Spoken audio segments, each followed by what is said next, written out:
ciclo de Krebs. O ciclo de Krebs, também chamado ciclo do citrato, ou do ácido cítrico, ou dos ácidos tricarboxílicos, habitualmente uma via aeróbica e que permite oxidar o acetil coenzima A, e por isso é muitas vezes descrito como aparecendo na fase oxidação, a fase final da oxidação, quer dos hidratos de carbono, concretamente da glicose, quer dos ácidos gordos e também muitas vezes dos ácidos aminados. O nome Krebs vem do Hans Krebs, que descreveu este ciclo e que acaba por ganhar o Prémio Nobel da Física e da Medicina em 1953. Os restantes nomes têm a ver, no fundo, com um dos compostos, que é o ácido cítrico ou citrato. A pH fisiológico será indiferente chamar ácido cítrico ou citrato, e que é o primeiro composto que se vai formar, e daí o ciclo do citrato ou do ácido cítrico, e ciclo dos ácidos tricarboxílicos, porque quer o ácido cítrico, quer os compostos que vão o composto que vai aparecer a seguir, o isocitrato, são no fundo ácidos tricarboxílicos.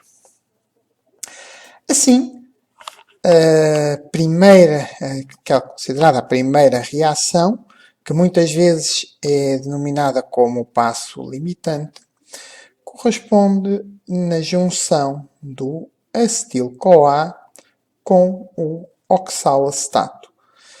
Se quisermos, é a transferência deste grupo que aqui está, COCH3, de acetilcoenzima A, ou se quisermos, da coenzima A, para o oxaloacetato, formando-se assim o citrato, que, como estão a ver, é um ácido tricarboxílico. A enzima que catalisa esta reação chama-se síntese do citrato e, conforme a transferase, liberta-se a coenzima A. De seguida, entra uma outra enzima, que é a acunitase, que pertence ao grupo das líases. No fundo, ela promove uma quebra, que é uma saída de água e depois entrada de água. Poderia ter sido designado uma isomerase. O que acontece é que se forma um composto intermediário e daí que não tenha sido designado isomerase. Portanto, numa primeira fase vai haver a saída de água e o citrato origina o cis-acunitato e, de seguida, esta mesma enzima, a acunitase, vai promover a entrada de água, mas desta vez o OH, em vez de entrar neste carbono, vai entrar no carbono de baixo. E, portanto, forma-se o isocitrato. Como disse, no fundo, há uma isomerização em que o hidroxilo passa deste carbono, que aqui está representado a meio, para o carbono de baixo. Esta é uma enzima que requer zinco e que é também uma enzima que contém núcleos de ferro e de enxofre no local ativo, no centro ativo, e que são exatamente importantes para a sua atividade. De realçar que, apesar de o citrato aparentemente ser uma molécula simétrica, esta acunitase promove sempre a isomerização nos dois carbonos, ou melhor, na parte que proveio do oxaloacetato. E, portanto, nunca interfere com os dois carbonos que provieram do acetilcoenzima A. Alguns autores apontam que haverá uma ligeira diferença no ângulo em torno deste carbono e que será isso que justifica que a aconitase consiga reconhecer este carbono como sendo diferente do de cima. De seguida, o isocitrato vai sofrer a ação de uma desidrogénase, vai ocorrer uma desidrogenação, chamada desidrogénase do isocitrato, que é também uma enzima que requer magnésio ou manganês, e ocorre a saída de dois hidrogénios, podendo-se formar o oxalosuccinato, sendo que depois este oxalosuccinato vai dar o alfa-cetoglutarato. Na realidade, este oxalosuccinato só aparece isoladamente numa outra desidrogénase que não é específica da mitocôndria, que pode aparecer na mitocôndria e no citosol, mas que em vez de ser dependente do NAD, é dependente do NADP. Normalmente, na desidrogénase do isocitrato mitocondrial dependente do NAD, a conversão dá-se do isocitrato a alfa-cetoglutarato, ocorrendo, além da oxidação, a descarboxilação. Portanto, este composto não aparece isolado, não se consegue identificar. De qualquer forma, o que acontece é uma oxidação nestes carbonos que aqui estão escritos em baixo, portanto, seria o carbono 1, 2, 3, 4, e uma descarboxilação no carbono 3. Portanto, a partir daqui, deixou de ser um ácido tricarboxílico para ser um ácido dicarboxílico, o alfa-cetoglutarato ou oxoglutarato. Podemos encontrar os dois nomes. Mais recentemente encontramos com maior frequência oxoglutarato do que cetoglutarato. De seguida, ocorre uma nova desidrogenação, também com descarboxilação, e que se dá, mais uma vez, nos carbonos de baixo. Reparem-se que os dois carbonos que provieram do acetilcoenzima A continuam sem sofrer alteração, e dá-se então, como eu disse, estava a dizer, uma desidrogenação dependente do NAD, sai novamente NADH, e uma descarboxilação e a entrada da coenzima A, formando-se o succinil-coenzima A. Na realidade, não é apenas uma enzima, este processo é catalisado por um complexo da desidrogénase do alfa-cetoglutarato, que, para além do magnésio, requer uma série de outras cofatores, como a vitamina B1 ou tiamina, vitamina B2, flavina ou riboflavina, como queiro, vitamina B3, nicotinamida, e o ácido pantoténico ou vitamina B5 e ainda o ácido lipoico.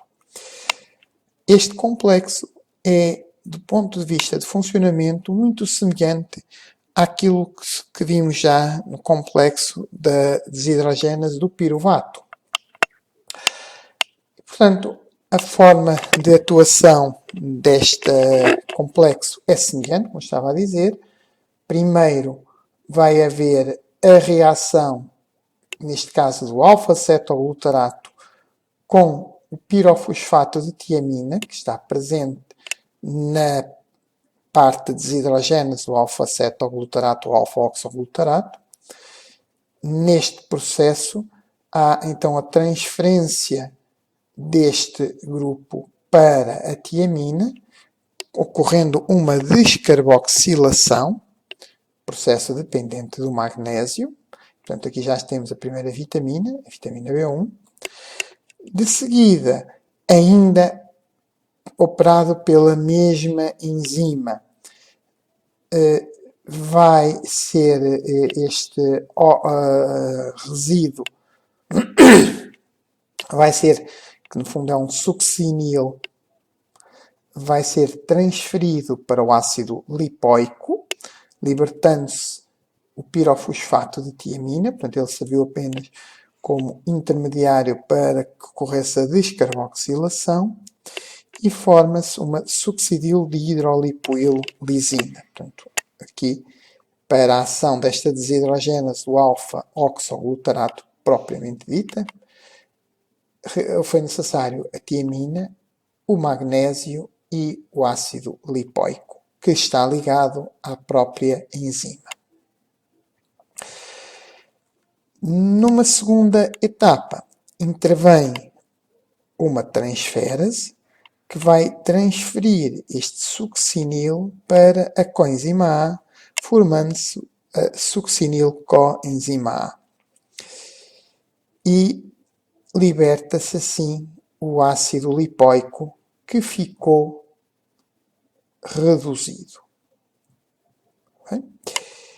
É agora necessário promover a regeneração do ácido lipoico e, à semelhança do que acontecia na desidrogênase do piruvato, este processo é catalisado por uma desidrogênase, pela desidrogênase do dihidrolipoil, e que vai entregar os eletrões ao FAD, que fica reduzido, portanto, a enzima está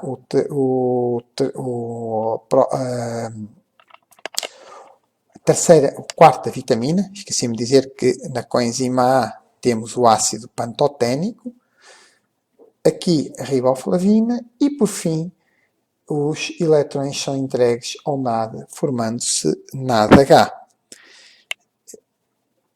Ou seja, a vitamina B1 ou tiamina na descarboxilação, o ácido lipoico que recebe o resíduo, a succinil, depois a vitamina B5, ácido pantoténico na coenzima A, saindo o succinil-CoA, e agora para a regeneração do ácido lipoico ou do lipoil, que não está livre, mas está associado à proteína, aparece a vitamina B1, riboflavina, na forma de flavina, e a nicotinamida ou vitamina B2 na forma de NAD. Depois desta reação, o succinil coenzima A vai perder a parte da coenzima A, formando-se ATP, ou no caso concreto GTP, e liberta-se o succinato. A enzima que está aqui envolvida é a tiosínase do succinato, ou também chamada sintétase do succinil coenzima A. Ao contrário dos passos anteriores, quer a aconitase, quer esta enzima, são passos reversíveis. Notar que este é o único passo em que se forma ATP, ou, concretamente, forma-se GTP, só que este GTP, por ação de uma sínase de nucleosídeos difosfatados, pode ser convertido em ATP. No fundo, há uma transferência do fosfato de um nucleosídeo fosfatado, trifosfatado, para o ADP, formando-se ATP e regenerando-se o GDP, neste caso. Isto pode ocorrer com qualquer outro nucleotídeo, seja de guanina, citosina, uridina ou timina. Não é daí que, do ponto de vista prático, se considere que o GTP é igual ao ATP. Referir que, apesar de a enzima mais frequente ser dependente do GDP, também temos uma que pode ser dependente do ADP, não é a mais frequente. Este passo, naturalmente, e porque usa nucleotídeos, requer também magnésio. De notar que, enquanto que no succinil-CoA ainda conseguíamos distinguir os carbonos que tinham sido provenientes do acetil-coenzima A, a partir do momento em que se perde a coenzima A, o succinato que se forma é uma molécula simétrica e, portanto, a partir daqui já não é possível distinguir os carbonos provenientes do acetilcoenzima A.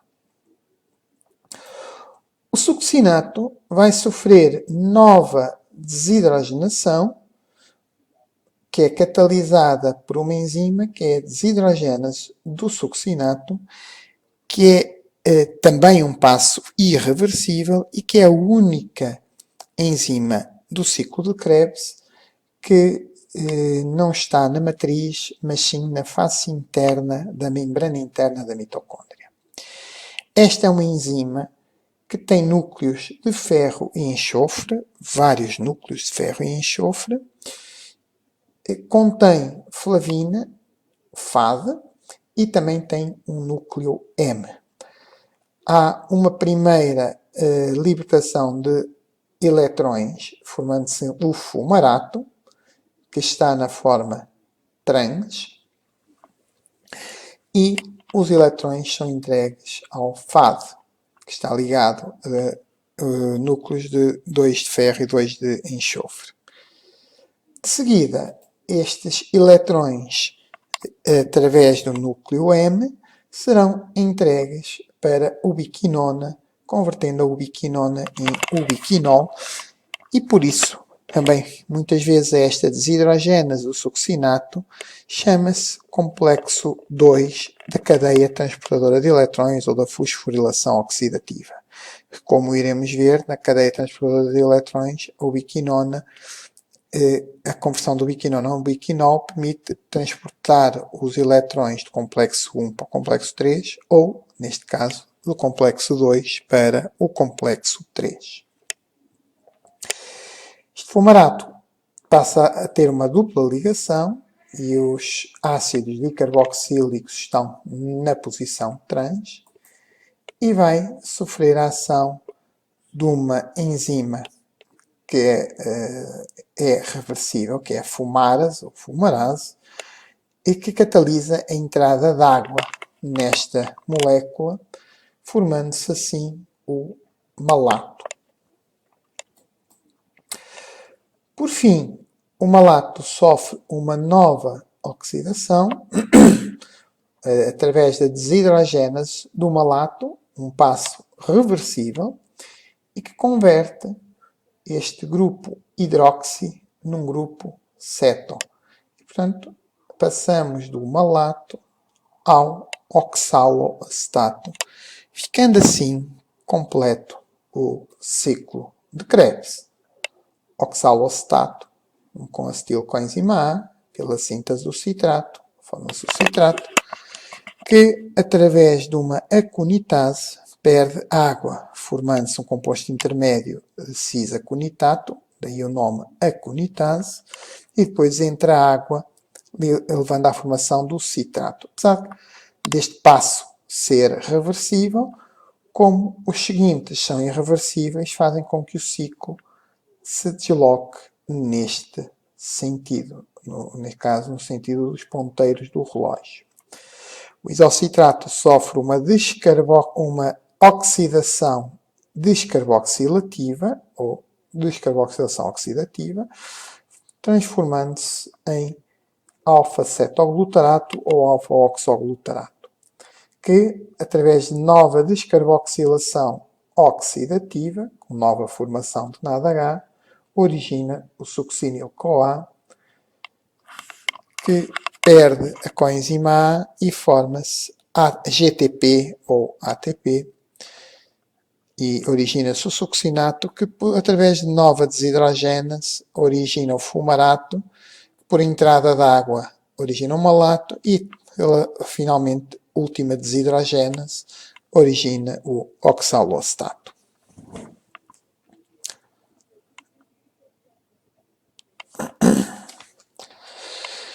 Assim como produtos do ciclo de Krebs, por cada molécula de acetilcoenzima A que entra, formam-se 3 NADHs, um FADH2, depois vai originar o ubiquinol,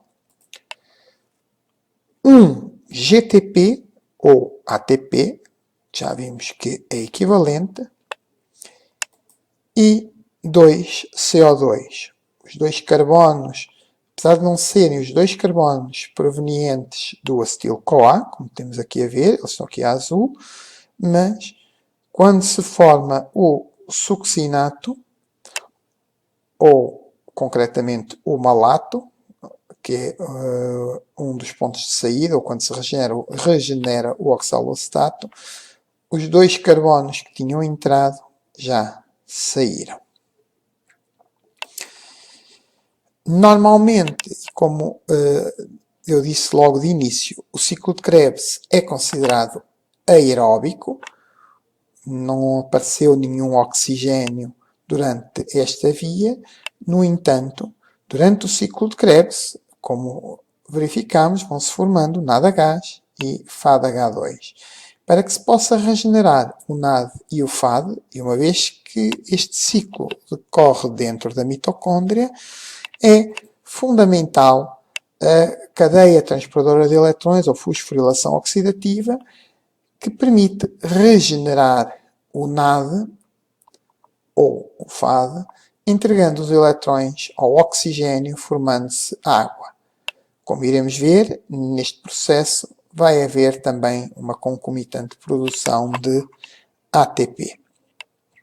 E por isso é que normalmente se refere que o ciclo de Krebs é aeróbico, porque é o processo como serão regenerados os equivalentes, o NAD e o FAD.